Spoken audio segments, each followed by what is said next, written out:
అండి అందరికీ. నా ఛానల్ ఎవరైనా కొత్తగా చూస్తున్నట్టయితే ప్లీజ్ సబ్స్క్రైబ్ చేయండి. ఈరోజు కార్తీక దీపంలో ఏం జరిగిందంటే, గుడి దగ్గర దశరథ కళ్ళు ఎర్రబడ్డాయి. కార్తీక్పై తన కోపాన్ని వెళ్ళగక్కుతూ, నిజం తెలియకుండా నేను ఆపరేషన్కి వెళ్తే మీరంతా కలిసి నా భార్యని చంపేసేవాళ్ళు. నువ్వేమో నీ కూతురే సుమిత్రతని కాపాడుతుంది అని అబద్ధాలు చెప్తున్నావా అని మండిపడతాడు. అప్పుడే అక్కడికి వచ్చిన దాస్, కార్తీక్ ఉండగా వదిన ప్రాణానికి ఏం కాదు, కానీ జోష్న వదినని కాపాడలేదు అని చెప్తాడు.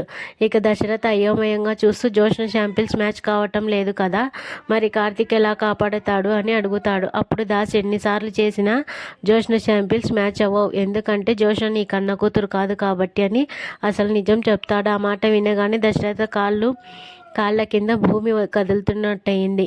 ఇక నిర్ఘాంతపోయి చూస్తూ, కార్తీక్ ఏంట్రా నాకు అర్థం కావటం లేదు అంటాడు. నిజమే మామయ్య, జోష్న నీ కన్న కూతురు కాదు అంటాడు కార్తీక్. ఇక షాక్ మీద షాక్ తగలటంతో దశరథ్ అల్లాడిపోతూ చూస్తాడు.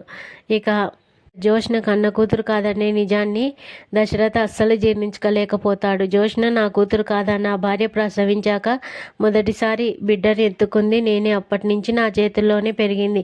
ప్రవర్తన వేరుగా ఉండొచ్చు, కానీ తను నా రక్తం కాదంటే ఎలా నమ్మాలి అని ఆవేదనతో అరిచాడు. ఇక కార్తీక్ శాంతంగా ఉన్నాడు.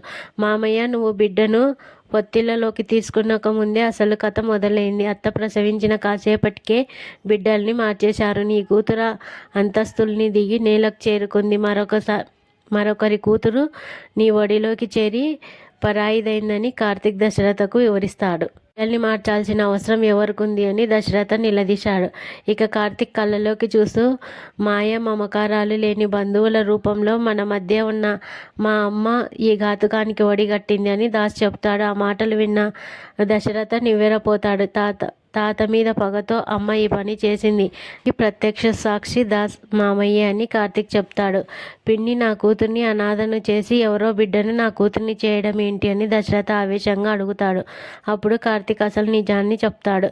జోష్న ఎవరో కాదు, దాస్ మామయ్య కూతురని చెప్తాడు కార్తీక్. ఆ మాటలు విన్న దశరథకు మరింత షాక్ గురవుతాడు. ఇక అవునన్నయ్య, నాకు కళ్యాణికి పుట్టిన బిడ్డే జోష్న అని దాస్ చెప్తాడు. ఇక ఆయన గారు, నన్ను ఇంట్లోంచి గెంటేసినందుకు మా అమ్మ పగబట్టింది. అందుకే తన మనవరాలినే ఈ ఇంటి వారసురాలిని చేయాలని ఈ కుట్ర చేసింది అన్నయ్య.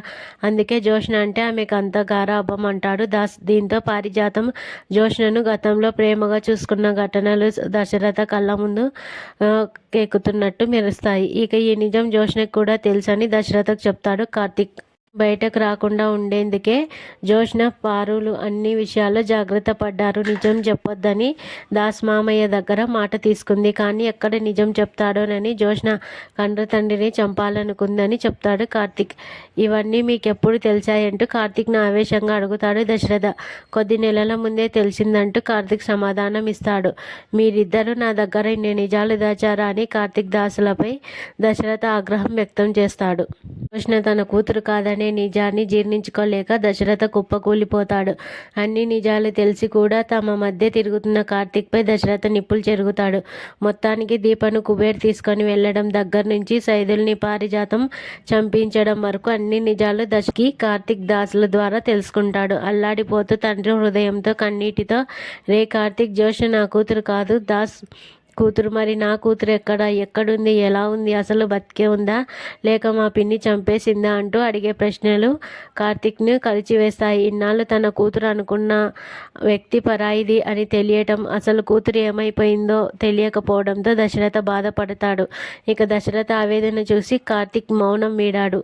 నీ కూతురు బతికే ఉంది, ఇక్కడే ఉంది, నీ కోసం నీ కూతుర్ని కూడా తీసుకొచ్చాను అని కార్తీక్ చెప్పిన మాటలతో దశరథ ఒక్కసారిగా షాక్ అవుతాడు. ఇక తన కళ్ళ ముందే ఉన్న ఈ నిజం ఏంటో చూపిస్తానని దశరథ్ను కార్తీక్ తీసుకెళ్లడంతో ఎపిసోడ్ అయిపోతుంది. నీ కన్న కూతుర్ని చూపిస్తాను పదండి మామయ్య అంటూ దశరథని తీసుకొని గుడికి తీసుకొని వస్తాడు కార్తీక్. ఎక్కడుందిరా నా కూతురు అంటూ తల్లడిల్లిపోతున్నాడు దశరథ. జ్యోతుల మధ్య దీపంలా వెలిగిపోతున్న నీ కూతుర్ని చూడు మామయ్య అంటూ గుడిలో దీపాలు పెడుతున్న దీపను చూపిస్తాడు కార్తీక్.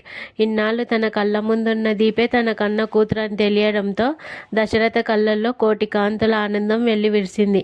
ఇక అవును మామయ్య, దీపే నీ కూతురు అని నిజం చెప్పేస్తాడు కార్తీక్. ఇక దాసు కూడా సుమిత్ర వదిన దగ్గర నుంచి మా అమ్మ దూరం చేసిన బిడ్డ దీపే అన్నయ్య అని జరిగింది మొత్తం చెప్పేస్తాడు. నువ్వే తన తండ్రివని దీపక్ తెలుసు మామయ్య అని అంటాడు కార్తిక్. అనంతరం దీప దగ్గరకు వెళ్ళిన కార్తిక్, మీ నాన్నకి నువ్వే తన కన్న బిడ్డవని నిజం చెప్పేశాను దీప అంటాడు. దాంతో తండ్రిని పట్టుకొని ఏడుస్తుంది దీప.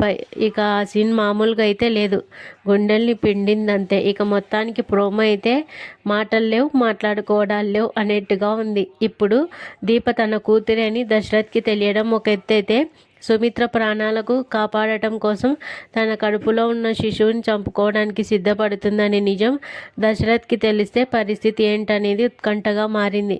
దానికి దశరథ్ ఒప్పుకుంటాడా, ఎలాంటి నిర్ణయం తీసుకుంటాడో చూడాలి.